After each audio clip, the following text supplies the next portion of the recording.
Bonjour à tous et à toutes. On va reprendre avec cette nouvelle vidéo dont on va traiter l'équilibre du consommateur sur l'approche ordinale.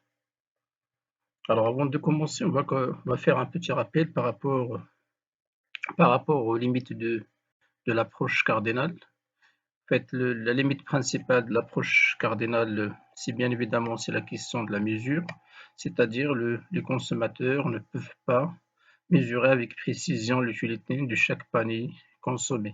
Donc il est difficile et même parfois impossible de mesurer d'une manière précise l'utilité procurée par la consommation d'un panier.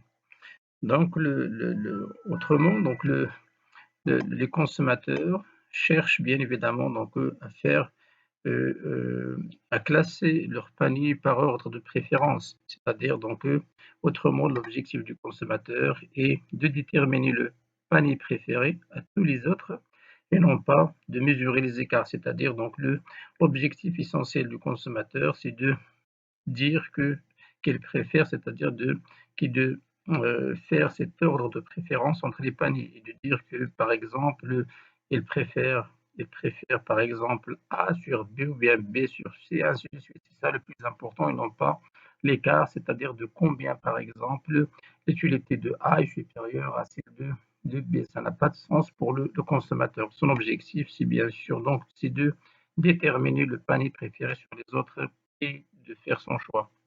Voilà, donc c'est pour cette raison donc on a décidé d'adopter une autre approche, c'est l'approche ordinale.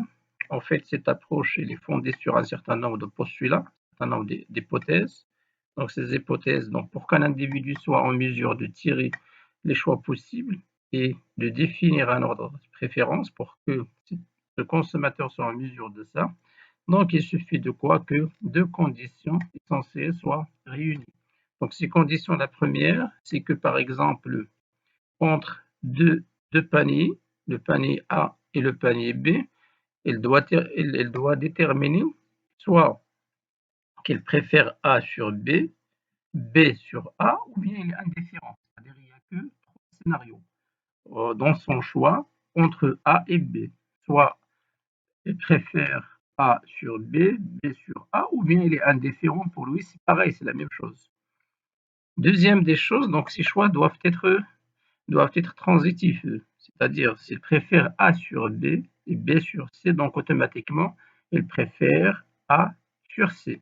Donc autrement, il faut que le consommateur soit rationnel. Alors, donc l'analyse ordinale est possible au moyen des courbes d'indifférence. C'est-à-dire, il s'exerce par ces courbes d'indifférence. Ceci se traduit algébriquement par une fonction d'utilité ordinale. Là, normalement, on établit une autre fonction de l'utilité, une utilité basée sur l'ordre qui affecte à chaque panier ou bien à chaque panier de biens un indice d'utilité. Pour chaque panier, donc, on affecte un indice d'utilité. Alors, donc, exemple, le U, par exemple, c'est l'utilité de le panier composé de X1, X2, X3 jusqu'à Xn. Ça dépend du choix de consommateur et de la composition d'un panier. Alors, l'indice donné par cette fonction est relatif. Il est relatif à la personne, il est relatif au produit, il est relatif aux circonstances, il est relatif, je sais pas, donc à la culture de consommation de chaque consommateur. Donc, il n'est pas absolu c'est-à-dire on ne peut pas le concevoir dans l'absolu. Alors donc un petit exemple, soit par exemple, si par exemple un consommateur préfère B sur A, c'est-à-dire pour lui B est préférable que A, donc seulement quand est-ce que lorsque l'utilité de B est supérieure à l'utilité de A. Alors donc si par exemple ici il est indifférent entre A et B, c'est-à-dire pour lui, l'utilité de A il est la même que l'utilité de B. Alors maintenant pour la courbe d'indifférence, qu'est-ce qu'on entend par la courbe d'indifférence? En fait, la courbe d'indifférence, c'est une courbe dont on représente l'ensemble des paniers qui ont qui accordent ou bien qui procurent la même utilité. Donc en fait, c'est quoi? C'est l'ensemble des combinaisons entre ou bien du panier, entre par exemple, généralement on va se contenter de deux biens dans ce cours. devient, qui procure au consommateur un niveau de satisfaction identique, même niveau de satisfaction. Exemple, donc on va prendre plusieurs, ici donc 5 paniers composés de 2 produits, nourriture et vêtements. Par exemple, le panier A, donc il se compose de 10 unités de la nourriture et 50 de vêtements. B, c'est la 40, 20, donc D, 30, 40 et ainsi de suite. Donc, dans la courbe, dans cette représentation graphique, on a représenté tous ces points, ces paniers, et on s'est rendu compte que le panier A et C accordent permettent accordent le même niveau de satisfaction. Donc là, c'est un isoquant, c'est-à-dire l'isoquant vêtements nourriture. Donc, il est composé d'un ensemble de points, tous les points qui existent sur cette courbe qui donnent le même niveau de satisfaction U1.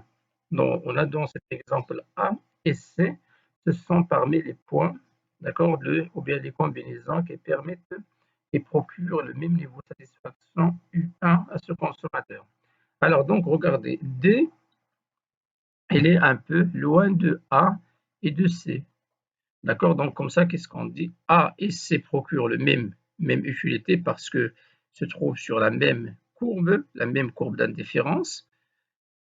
Et D, on préfère D, il a un niveau de satisfaction très élevé que celui accordé par A et C. Donc, comme ça, donc, pour ce consommateur, c'est normal, est-ce qu'il préfère D sur A et C et même sur G et F. Donc, on préfère D à A et à C. Et on préfère regarder G à F. Regardez G, si on trace G, elle est loin de F. Pourquoi? Parce que on va voir que la courbe d'indifférence est convexe. Donc voilà, généralement, c'est comme ça qu'on trace la courbe d'indifférence. On met les 2 points, les 2 produits qui composent le panier, un sur l'axe des abscisses, un sur l'axe des ordonnées, puis on représente c'est-à-dire le nombre d'unités dont se compose chaque panier. Alors maintenant, pour la carte d'indifférence, lorsqu'on représente plus de 2 courbes et plus sur la même graphique, là on parlait de la carte des ocons. Donc à chaque courbe d'indifférence, on associe un niveau d'utilité différent. Donc regardez ici, donc on a une carte, pardon, une carte d'indifférence composée de 2 courbes d'indifférence. La première, donc c'est la courbe qui procure ou bien toutes les combinaisons de x1 et x2 qui procurent l'utilité U1. Et deuxième, c'est toutes les combinaisons qui procurent l'utilité U2. Voilà, là on parlait à partir du moment où on trace deux courbes d'indifférence sur le même graphique, donc on parlait de la carte d'indifférence. Alors, donc, le U et f de x et y est la formulation mathématique d'une courbe d'indifférence qui suppose que la fonction, donc on suppose que la fonction est continue. Regardez, donc, il est continu sur son domaine de définition. Alors, maintenant, les caractéristiques des courbes d'indifférence. Donc, regardez, donc, la courbe d'indifférence, elle a presque 3 caractéristiques essentielles. La première des caractéristiques, qui ne se coupe pas. Donc, c'est de l'impossible à ce que les courbes d'indifférence se coupent. Pourquoi? Parce que c'est la conséquence de l'hypothèse de transitivité des préférences. S'ils se coupent, c'est-à-dire le consommateur, les choix ne sont pas transitifs. Donc, ce qui est contradictoire au postulat de l'approche ordinale. On va revenir sur ça pour expliquer pourquoi exactement ils ne se croisent pas. Donc, l'essentiel, ils ne se croisent pas, ils ne se coupent pas. Deuxième hypothèse, ou bien deuxième caractéristique, ils ont un pente négative. Si on réduit, pourquoi? Parce que pour se maintenir sur le même niveau de satisfaction, si on réduit la consommation d'un bien, par exemple de X, il faut augmenter celui de X2 pour le rester dans le même, c'est-à-dire pour tirer la même satisfaction. Donc, si on réduit la quantité d'un bien, il faut augmenter celle de l'autre pour conserver le même niveau d'utilité, ce qui est normal. On réduit les unités consommées d'un produit qui compose un panier. Donc, il faut augmenter la quantité de le deuxième produit composant ce même panier pour garder le même niveau de satisfaction. Puis, les courbes sont convexes. Regardez. Pourquoi elles sont convexes? Parce que le consommateur préfère toujours un panier équilibré. C'est-à-dire un panier équilibré, parce qu'il se compose toujours de quelques unités de X, quelques unités de X2, et que par exemple d'avoir ou bien de préférer un panier composé essentiellement bien d'une manière complètement d'un seul produit. Donc, c'est-à-dire, donc c'est de l'impossible. Est-ce que x1 soit égal à 0 ou bien x2 soit égal à 0? C'est pour cette raison, pas parce que je cherche un panier équilibré de biens plutôt qu'un seul bien qui procure donc le même niveau de satisfaction. Vers la fin, regardez, plus on s'éloigne de l'origine de la courbe, plus le niveau de la satisfaction augmente. Lorsqu'on passe de U1 à de U1 à U2, donc l'utilité le niveau de satisfaction U2 est supérieur à U1, c'est-à-dire plus on s'éloigne de l'origine, plus l'utilité augmente. Voilà, donc on va revenir maintenant, donc on parlait donc de la non-saturation, d'accord? Au fur et à mesure qu'on augmente la consommation, c'est-à-dire qu'on augmente la quantité consommée de X1 et X2, le niveau de satisfaction augmente. On va revenir sur la première hypothèse. Pourquoi deux courbes d'indifférence ne peuvent pas se croiser? On va essayer donc de répondre en utilisant donc une représentation graphique. Regardez, donc on a U1, U2.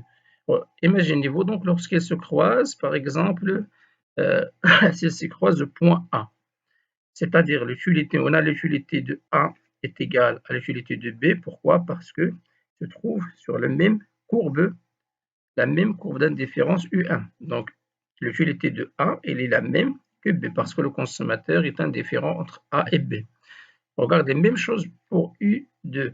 L'utilité de A, elle est la même que l'utilité de B. Donc, si on respecte l'hypothèse de la transitivité, c'est-à-dire automatiquement, il faut dire que l'utilité de B elle est la même que l'utilité de D. Regardez, ce qui est absurde, ce qui est impossible. Parce que B, regardez, donc il est loin de D. Donc, au contraire, l'utilité de B est supérieure à l'utilité de D. Donc, c'est pour cette raison, deux courbes ne se croisent pas. Donc, sinon, donc ça remet en question l'hypothèse de la transitivité. Alors maintenant, lorsque un consommateur décide de réduire la consommation d'un bien qui compose un panier, par exemple, d'une seule unité, il a de l'intérêt de savoir de combien il doit augmenter le deuxième produit pour garder le même niveau de satisfaction. Donc, le taux qui permet ça, c'est ce qu'on appelle le taux marginal de substitution. Regardez ici, donc au niveau de la production, on a utilisé le taux marginal de substitution technique. Là, on n'utilise pas technique, c'est pour différencier le TMS au niveau de la consommation, le TMS qu'on calcule au niveau de la production. Alors, donc, comme définition, c'est simple, qu'est-ce que le taux marginal de substitution? C'est le TMS entre X et Y correspond à la quantité de Y que l'on est prêt à céder pour obtenir une unité supplémentaire de X, tout en gardant le même niveau de l'utilité. C'est-à-dire, c'est le taux auquel donc il faut baisser le Y pour augmenter X d'une seule unité afin de garder le même niveau de satisfaction. C'est ça ce qu'on appelle le TMS. Comment il se calcule? Donc, il existe deux formules de calcul. Donc, deux formules sont à distinguer en fonction dans le cas où la fonction de l'utilité discontinue, donc TMS, XY n'est rien d'autre que la variation, regardez, de Y sur la variation de X, la variation de Y sur la variation de X.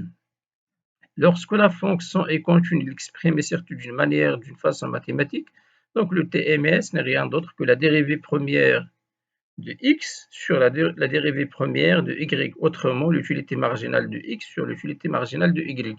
Regardez, si on a gardé l'ordre l'utilité marginale de x ou bien la dérivée de x sur la dérivée de y. Là, on a inversé. C'est la variation de y sur la variation de x. Il faut faire attention à ça, avec le moins.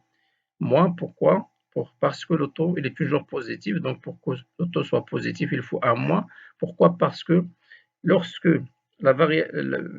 pourquoi? Parce que la variation x et y varie dans deux sens différents. C'est-à-dire, si la variation de x est positive, seulement la variation de y, il faut qu'elle soit négative. Donc, c'est-à-dire le rapport variation de x sur variation de y, il est toujours négatif. Et pour cette raison, il faut un moins pour que le taux soit positif. Alors, donc, on va passer à une application. Donc, on fait deux applications. La première application, c'est posons deux paniers suivants de biens x et y. A avec 15 unités de x et 5 de y. B, 4 de x et 2 de y assure le même niveau de satisfaction à un consommateur. Donc, on vous demande de calculer donc et lire le TMS XY. Donc, deuxième cas, supposons maintenant que la fonction d'utilité de ce consommateur est la suivante. Donc, il est égal, uxy est égal 2x plus 2y, avec bien évidemment donc x supérieur à 0, y supérieur à 0. Là, c'est le domaine de définition xy. Donc, la même question, calculer, lire son nouveau TMS xy. Donc, comme correction, comme réponse, on va commencer par le premier cas. Alors, la fonction de fil était discontinue. Voilà, elle est discontinue parce que déjà entre 15 et 4, il existe beaucoup de chiffres. Donc, il y a une discontinuité entre les deux. Même chose entre 5 et 12. Donc, qu'est-ce qu'on va faire? Donc, on va appliquer le TMS, la première formule, TMS xy qui est égal moins la variation de y sur la variation de x.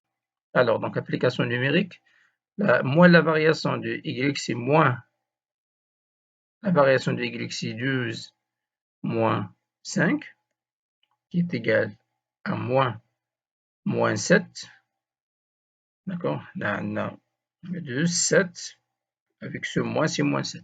Maintenant, la variation de x. La variation de x, elle est égale 4 moins 15. Donc, ça donne moins 11. Alors le TMS xy, il est égal moins 7 sur moins 11, qui est égal à 0. C'est 136 ou bien 0, approximativement 0,64. Ça veut dire quoi 0,64? C'est simple, la lecture, donc c'est simple. Comment peut-on lire ce résultat? Donc, on dit que 0,60 ou bien 636 est le taux, donc il faut augmenter y. Lorsque l'on décide de baisser x d'une seule unité pour garder la même satisfaction. Et vice-versa, c'est-à-dire on peut dire la même chose, le taux auquel donc il faut baisser y, si l'on décide de augmenter x d'une seule unité pour le maintenir la même satisfaction. Alors autrement, la variation de y doit être égale à 0,636 fois la variation de x dans le sens inverse pour maintenir le niveau de satisfaction. C'est-à-dire autrement, si on augmente par exemple, s'il faut augmenter le x de 100%, donc il faut baisser y de 63,6%. Maintenant, deuxième cas. Donc, on a donc l'utilité nil exprimée avec bien évidemment là, c'est son domaine de définition. Donc, il s'agit ici d'une fonction continue sur son domaine de définition qui est x supérieur à 0, y supérieur à 0. Donc, on va appliquer la deuxième formule, TMS xy est égal à la dérivée première de x sur la dérivée première donc de la fonction utilité par rapport à x, ou bien la dérivée partielle x et la dérivée partielle de u par rapport à x. Donc, autrement, sur l'utilité marginale de x sur l'utilité marginale de y. Application numérique, on va commencer par la dérivée première de uxy par rapport à x, c'est-à-dire x est variable, y est constante. Donc, il est égal à la dérivée de 2x plus 2y par rapport à x. Donc, x est variable, y est constante. Donc, x est variable, la dérivée de x c'est 1, 2 fois 1 c'est 1. La dérivée de 2y, y c'est une constante, 2 c'est une constante, donc il est égal à 0. Donc il reste 2. Passons maintenant le deuxième, la dérivée partielle de uxy par rapport à y. Donc y est variable, x est constante. 2x c'est une constante, donc la dérivée de la constante est égale à 0. La dérivée, le y est une variable, la dérivée de y est égale 1 fois 2, donc il est égal à 2, donc le TMS, xy n'est rien d'autre que 2 sur 2, c'est-à-dire 1 sixième. La même chose, on dit que 1 sixième est le taux auquel il faut augmenter y lorsque l'on décide de baisser x d'une seule unité pour garder le même niveau de satisfaction, et vice-versa. Autrement, la variation de y doit être égale à 1 sixième la variation de x dans le sens inverse pour maintenir le même niveau de fluidité. Donc voilà généralement qu'est-ce qu'on peut dire donc le TMS. Donc on va passer la contrainte budgétaire. Qu'est-ce que la contrainte budgétaire? Donc appelée également aussi droite du budget. Donc il n'est rien d'autre que le revenu dont dispose le consommateur, lui permettant d'acheter des biens dont les prix sont inférieurs à son revenu. Donc là, normalement, le budget c'est une contrainte, ce sont les ressources de consommateurs et les ressources de consommateurs sont limitées. Donc c'est pour cette raison il doit tenir compte dans ses choix, ses décisions, cette contrainte budgétaire. Alors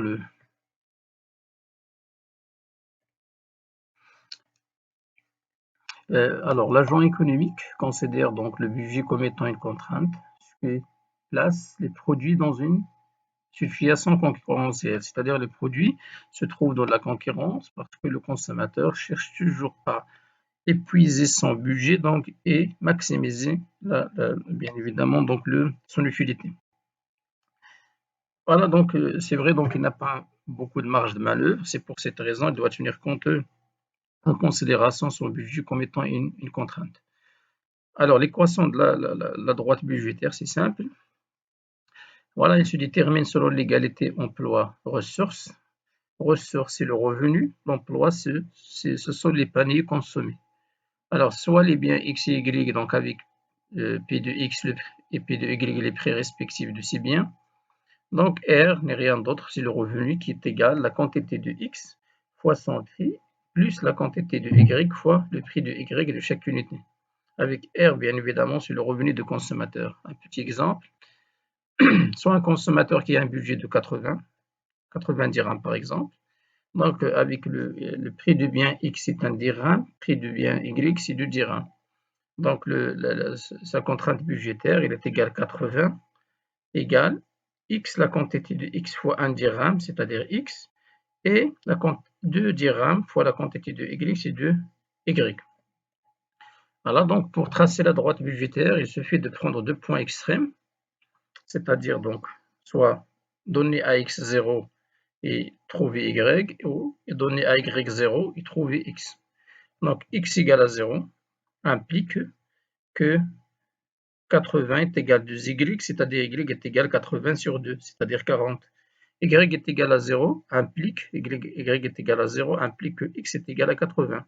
Donc, il suffit de tracer les points 0, 40 et 80, 0 et de relier ces points par une droite, et cette droite n'est rien d'autre que la contrainte budgétaire de 80. Voilà, donc la contrainte budgétaire de 80 est égale x plus 2y. Voilà, donc on le trace. Donc il suffit de tracer A et B. A c'est 0, 0, 40 et G c'est 0, 80. Ce sont les points extrêmes, de les relier, de trouver la contrainte budgétaire. Donc voilà, donc R est égal à P de X vers la fin, donc Y, on peut écrire la droite sous forme de Y est égal à 40 moins 1 sur 2 X. Donc il suffit de donner un chiffre à X pour trouver Y et de le représenter sur cette droite. Alors donc maintenant l'équilibre, c'est le point le plus important, c'est l'équilibre du consommateur, c'est déjà l'objectif de la micro. En fait, ça veut dire quoi l'équilibre?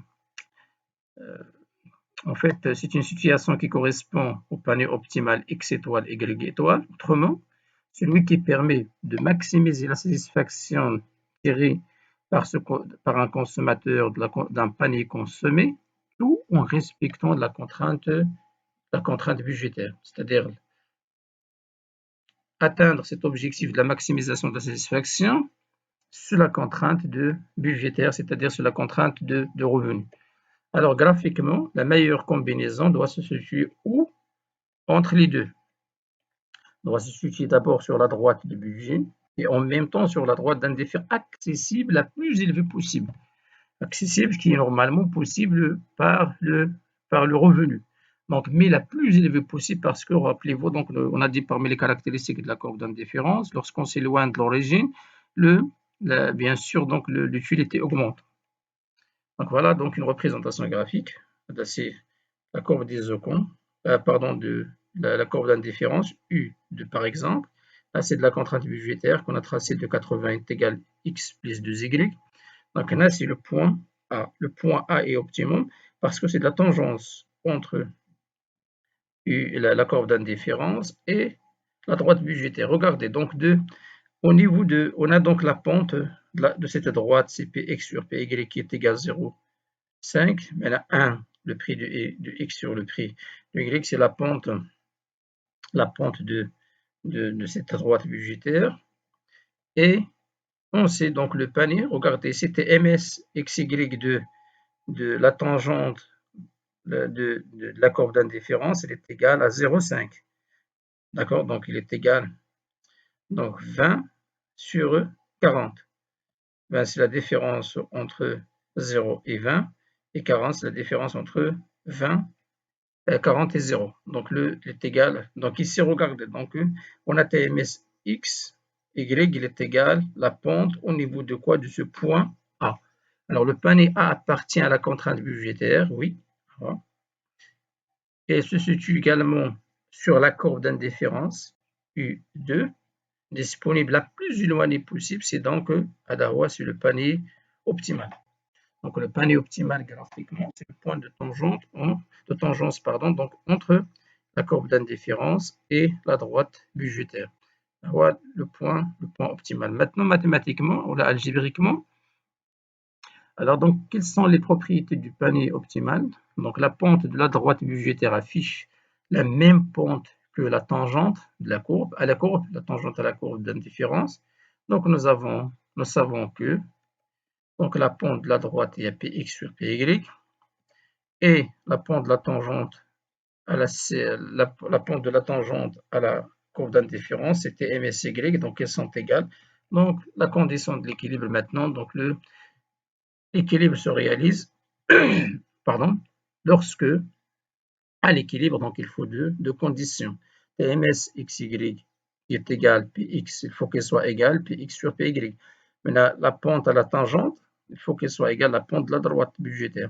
Également, donc il faut respecter la contrainte budgétaire, il faut que R soit prix de x fois x, la quantité de x, plus prix de y fois y. Donc voilà la condition la plus importante pour assurer de l'équilibre. Donc l'équilibre ne se réalise que lorsque ces deux conditions soient réunies. On va passer à une application. Exemple, supposons que monsieur Mario consomme deux paniers, deux biens x et y. Sa fonction d'utilité donnée par l'expression u égale 3x y à la puissance 2. Le prix actuel du bien x est 10 dirhams. Le prix de y c'est 5. Le budget de Mario pour ces deux biens c'est 500 dirhams. Donc la première des questions, quelle est l'expression de la contrainte budgétaire? Puis déterminer le choix optimal du consommateur Mario étant donné sa contrainte budgétaire avec les deux méthodes, méthode directe et méthode indirecte. Méthode indirecte, c'est la méthode de Lagrange, et déterminer son utilité maximale. Maintenant, donc, si on suppose que le prix de X a augmenté est passé à 15 dirhams, calcule l'impact de cette augmentation de prix sur le panier optimal du consommateur Mario. Qu'arrivera-t-il donc à son utilité totale suite à l'augmentation du prix? Alors, donc, pour la première question, donc on sait que R est égal P de X fois X plus P de Y fois Y. Donc, application numérique, on va remplacer R par 500. P de X, c'est 10, c'est 10X. P de Y, si 5Y, implique, on va diviser sur 5, implique 100 est égal à 2x plus Y. On peut se contenter de ça, s'arrêter à ce niveau. Sinon, on peut développer pour écrire vers la fin, à droite sous forme de Y, en fonction de XY. Donc, on va faire passer X à ce côté, donc il change de signe. Donc, il devient moins X plus 100, moins 2X plus 100. Donc voilà, donc la contrainte, la réponse à la première question. C'est comme ça. Soit qu'on se contente uniquement de cette écriture, sinon on peut aller plus loin et de l'écrire sous forme de quoi? Y en fonction de X. Pour la deuxième question, on va commencer par la méthode des règles, c'est-à-dire la détermination de la combinaison optimale en utilisant la méthode des règles. Donc, en fait, le choix optimal d'un consommateur, il correspond à la combinaison XY. Cette combinaison optimale est assurée par l'équilibre. Or, ce dernier se réalise quand est-ce que l'équilibre se réalise? Se réalise lorsque ces deux conditions soient réunies ou bien soient remplies. MSXY est égal à P de X sur P de Y et R est égal à P de X fois X plus P de Y fois. Donc là, on remplace TMS par sa formule. C'est la dérivée première de l'utilité totale par rapport à X sur la dérivée première de l'utilité totale par rapport à Y qui est égal, le rapport des prix, on remplace P de X par 10, P de Y par 5. Là, on va reprendre la dernière formule qu'on a trouvée dans la première question, c'est-à-dire Y est égal à moins 2X plus 100. Donc, ceci implique que donc, la dérivée première de x, on a donc l'utilité totale de x est égale à 3x y au carré. Donc x est variable, y est une constante. Donc la dérivée de x c'est 1, 3 fois 1 est égal à 3 fois y au carré, qui est une constante, donc il reste 3y au carré. Maintenant pour la dérivée première partielle, la dérivée première de y partiellement à y. La dérivée première, pardon, donc l'utilité totale, partiellement à y, donc le y est variable, x est constante. Donc on a toujours l'utilité totale qui est égale à 3x, y à la puissance 2. Donc 3x, c'est une constante, elle reste, 3x reste. Donc y au carré, la dérivée première de y au carré, c'est 2y à la puissance de moins 1, c'est 1. C'est-à-dire, donc elle reste 3x fois 2y, c'est-à-dire donc le 6xy. Il doit être égal à 2, 10 sur 5, c'est 2. Donc, AD, elle reste la même. Donc, on développe la fonction. Donc, on a voilà. Donc, Y, là, on chasse 3Y. Voilà, on chasse donc 3Y. Il y a 3Y, il reste Y. Et même chose, on va faire la même chose. On va chasser 3Y, on a 2X. Qui est égal à 2. Donc, AD, il reste la même. Donc, ainsi, donc, y égale 2x. On va multiplier normalement. Voilà, fois 2x. Cette partie. Donc, ici, donc, il reste y. Et là, on trouve donc y qui est égal à 4x. Voilà, donc, on va remplacer y par sa valeur. Y est égal à 4x, qui est égal à moins 2x plus 100. Donc, y égale 4x. Et là, on va déplacer moins 2x vers ce côté. Donc, il change de signe, il devient plus. Donc, 4x plus 2x est égal à 6x qui est égal à 100. Voilà. Donc, donc y est égal à 4x et x égale donc x égale 1, x égale 100 sur 6, 100 sur 6 qui est égal approximativement 67, pardon, 16,67.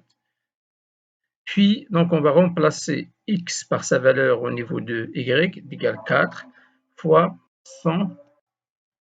Alors, donc, le y est égal 66,67 et x égale 16,67. Donc là, c'est la combinaison optimale. Voilà la combinaison. Le choix optimal de Marie doit être 16,67x et 66,67y. Donc l'utilité totale maximale que procurera ce panier à Mario, donc on va remplacer dans la fonction de l'utilité totale. Donc l'utilité totale maximale est égale 3. Donc l'utilité totale, xy de Mario est égale 3x, y à la puissance 2. On va remplacer x par sa valeur, y par sa valeur, donc il est égal 3 fois x, on est 16,67, fois y à la puissance 2, c'est 66,67 à la puissance 2. Donc, soit 222 288,89 unités d'utilité. C'est l'utilité maximum. C'est le maximum de l'utilité que le Mario obtiendra en consommant X et Y. Mais il doit consommer exactement ce panier. Maintenant, donc, on va faire la même chose. On va essayer de recalculer donc ce soit optimal en utilisant la méthode indirecte, c'est la méthode de Lagrange. Alors, donc, pour la méthode de Lagrange, ou bien la méthode indirecte, maintenant, donc, le choix. Alors, donc, dans la méthode de Lagrange, d'abord, donc, la première des choses, il faut qu'on trouve la fonction objectif. C'est l'élément le plus important, c'est le point de départ. Alors, donc, on va traduire la question, ou bien l'objectif de consommateur. Donc, le choix optimal d'un consommateur, il correspond à la combinaison x étoile, y étoile qui maximise son utilité totale. Donc, tout en épuisant le budget. Donc, la fonction objective de Mario sera de quoi? La maximisation de l'utilité totale. Donc, la fonction objective de Mario est de maximiser l'utilité totale qui est égale 3x y au carré. Pour Lagrange, qu'est-ce qu'il a? Qu'est-ce qu'il a donc inventé, ou bien qu'est-ce qu'il a apporté de nouveau? C'est qu'il a introduit une variable lambda dans cette fonction. Donc, voilà. Donc, en introduisant lambda dans cette fonction objectif, on obtient quoi? À Lagrangien. On obtient normalement donc une fonction de Lagrange, L, X, Y avec 3 variables au lieu de 2. Là, Lagrange a rajouté donc une troisième variable donc supplémentaire. Donc, qui est égal à 3x au carré plus lambda fois la contrainte 500 moins la fonction qui permet de calculer la contrainte, moins 10x plus 5y qui est le R. Donc, en fait, à l'équilibre, donc la contrainte 500, on suppose que 500 sera épuisé intégralement, c'est-à-dire 500 moins 10x, la combinaison optimale x étoile plus 5y étoile, normalement, elle tend vers quoi? Vers 500, c'est-à-dire donc vers la fin, à l'équilibre, donc y fois 500 moins 10x plus y tend vers 0. Donc, on revient à l'utilité de départ. Alors, donc maintenant, maximiser l'utilité totale x, c'est la même chose ça signifie quoi? Également la maximisation de L. Alors, maximisation de l'utilité totale XY implique quoi? La maximisation, c'est la même chose de maximiser LXY. Maintenant, pour maximiser L, le Lagrange XY lambda signifie quoi? Que trois conditions. On arrive le maximum lorsque la dérivée première de Lagrange xy lambda par rapport à x est égal à 0. Même chose donc lorsque la dérivée première donc, de Lagrange xy lambda par rapport à y égale à 0 et la dérivée première de Lagrange xy lambda par rapport à lambda est égale à 0. Là, c'est la condition pour qu'on arrive, on obtient le maximum de Lxy lambda. Alors donc, ceci implique que on va donc chercher la dérivée première la dérivée première de Lagrange par rapport à x. Donc, on a x variables, lambda et y, ce sont des constantes. Donc, x est variable, donc on a 3x, la dérivée de x c'est 1, 3 fois 1. Y c'est une constante, y à la puissance 2 également c'est une constante. Donc, elle reste quoi? 3 fois 1 fois y au carré, c'est-à-dire 3y au carré. Plus lambda. On distribue donc lambda sur le 500, 500 lambda, moins 10x lambda, moins avec plus moins x, y lambda. Donc 500 lambda, c'est une constante, donc sa dérivée est égale à 0. Moins 10x, x c'est une variable, la dérivée de x, c'est 1, donc il reste moins 10 lambda. Plus moins x, 5 y lambda, 5 constante, y constante, lambda constante, la dérivée de la constante c'est 0. Donc ce qui reste c'est 3y au carré, moins 10 lambda est égal à 0. Donc on va faire la même chose pour le y. Regardez ici donc y. Y est une variable, x, lambda, ce sont des constantes. Donc la dérivée de 3x à la 3xy au carré, donc 3x, ce sont des constantes, elles restent 3x fois y au carré, la dérivée de y au carré, c'est 2y, c'est-à-dire 2 fois 3 fois x fois y, c'est-à-dire 6, d'accord, c'est-à-dire 6xy. Maintenant, donc, on a donc le 500y. La dérivée de 500y, c'est une constante, donc 0. Moins 10 lambda, les trois, ce sont des constantes, donc leur dérivée est égale à 0. Il reste moins 5y lambda, c'est-à-dire la dérivée de y, c'est 1, donc il reste moins 5 lambda. Donc, voilà. Puis enfin, pour lambda, donc 3xy au carré, ce sont des constantes, donc leur dérivée est égale à 0. Ce qui reste, donc la dérivée de lambda, c'est 1, donc elle reste 500 moins 10x moins 5y. Voilà. Donc 500 moins 10x moins 5y. Donc on va essayer donc d'écrire lambda en fonction de y et lambda en fonction de xy ici. Donc on a lambda égale 3y au carré sur 10. Et c'est donc lambda égale 6xy sur 5. Et on va garder la dernière fonction. On ne va pas changer la dernière section, la dernière équation, donc on va la garder toujours la même. Alors, passe. Donc on a y lambda, donc le lambda donc est égal à 3y au carré sur 10. Donc on a au début, donc regardez ici, on a lambda égale 3y au carré sur 10 et lambda égale 6xy sur 5, c'est-à-dire 3y au carré sur 10 est égal à 6xy sur 5. Voilà. Donc le 3y au carré sur 10, donc il est égal à 6xy sur 5. Donc là, il reste la même. Alors, donc c'est donc le là, puis, alors maintenant regardez, donc ici on va chasser 3y sur 5. On va chasser 3y, on va 3y sur 5. 3y sur 5, il reste y sur 2, il y en a 10, c'est 2 fois 5. D'accord. On a 3y sur 5, donc ce qui va rester, c'est 2 fois x. Y sur 2 est égal à 2x.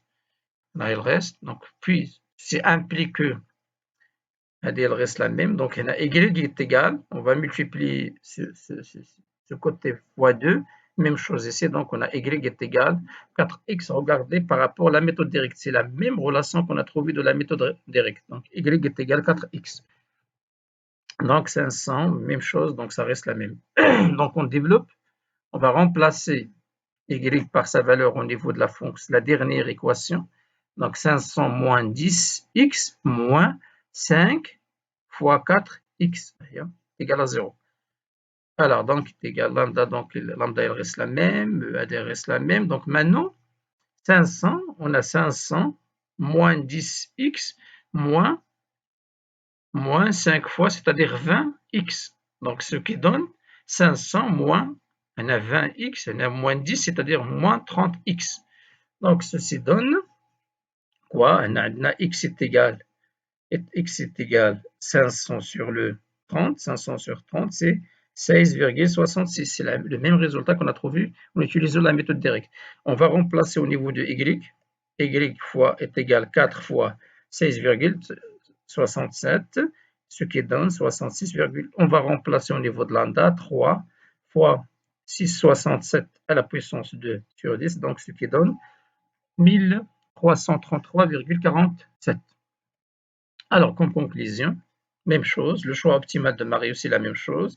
L'utilité On va remplacer dans l'utilité totale, ça donne la même chose. Maintenant, il reste lambda. Ça signifie quoi lambda en fait? Alors donc le lambda, comment peut-on lire lambda? Lambda, c'est quoi? C'est en fait l'utilité marginale de chaque unité monétaire supplémentaire. Donc lambda, c'est l'utilité marginale de chaque unité monétaire supplémentaire. C'est-à-dire, si Mario décide d'augmenter son budget de 500 à 501, de passer de 500 à 501, l'utilité totale de Mario augmentera de combien? Il augmente de 1333,47. C'est-à-dire, toute augmentation du budget de Mario de une seule unité monétaire, son utilité augmentera de 1333,47 unités de l'utilité. Donc le Lagrangien, là on l'appelle le Lagrangien. Lambda, c'est le Lagrangien.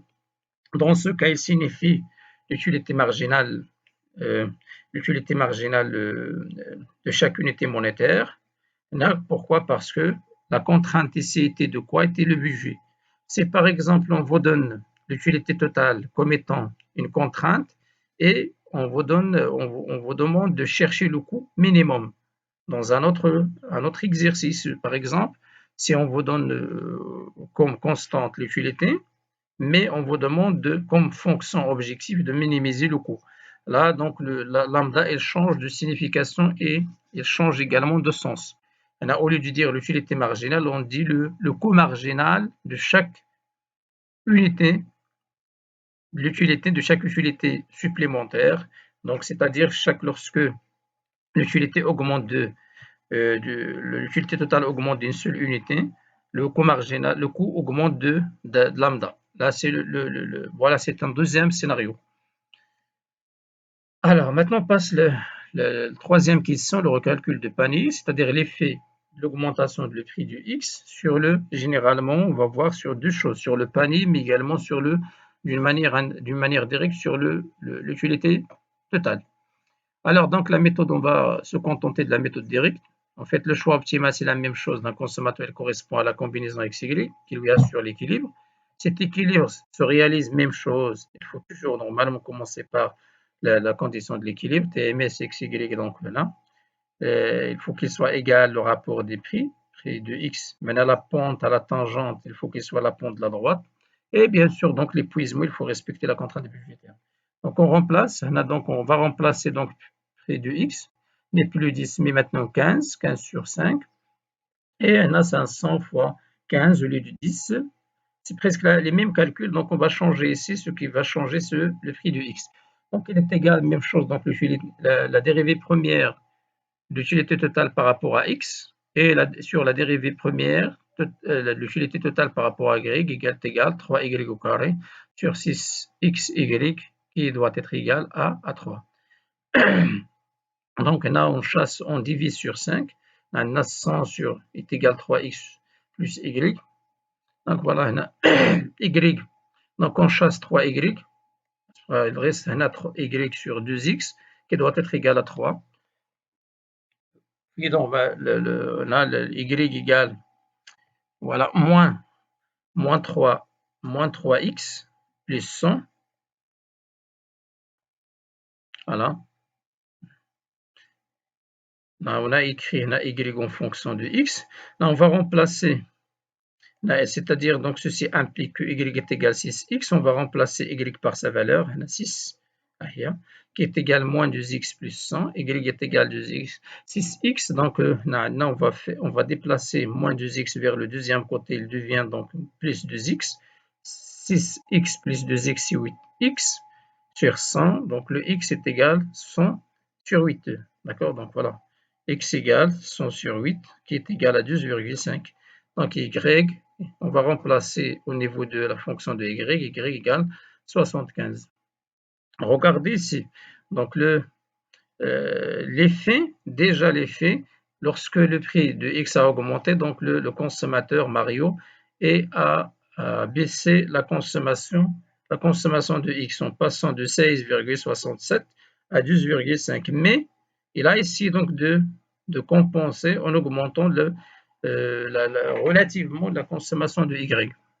Donc voilà, donc la conclusion, le nouveau panier de Mario c'est 12,5x et 75, donc au lieu de quoi de 16,65 et 66,67 ici. Donc le premier effet, le premier impact de cette augmentation de prix de X, c'est déjà là le changement de le panier. Le panier n'est plus le même. Il y avait donc une baisse de la quantité de X et l'augmentation de la quantité Y, donc voilà, donc pour penser donc cette perte de pouvoir d'achat. Lorsque les prix augmentent, donc le pouvoir d'achat baisse. Alors donc l'utilité, on va calculer l'utilité maximum. Donc il est égal à 3 fois 12, on a x, on a y à la puissance 2, ce qui donne 210 937,5, donc ce qui est différent de ce qui est normalement inférieur à l'utilité, à la première utilité dégagée ou bien tirée par Mario en consommant le premier panier lorsque le prix de X est égal à 10. Donc il y avait donc une baisse de l'utilité. Donc deux effets. Maintenant donc on peut déjà dégager deux effets, deux impacts de l'augmentation du prix de X. Le premier impact, déjà, donc un changement au niveau de le panier, également une baisse de l'utilité totale, maximum même. Donc l'effet de l'augmentation de le prix, la baisse de l'utilité totale, certes l'utilité totale maximale, de combien de 11 352,39, soit à peu près une baisse de 5,11%. Voilà généralement l'effet d'accord, donc de cette augmentation de prix de X, ce qui est normal. Lorsque les prix augmentent, c'est normal à ce qu'on consomme moins. Alors voilà, donc merci pour votre attention. Donc dans la vidéo prochaine, je vais essayer de corriger quelques exercices, d'accord, dans ce même cadre. Merci encore une fois, une deuxième fois pour votre attention.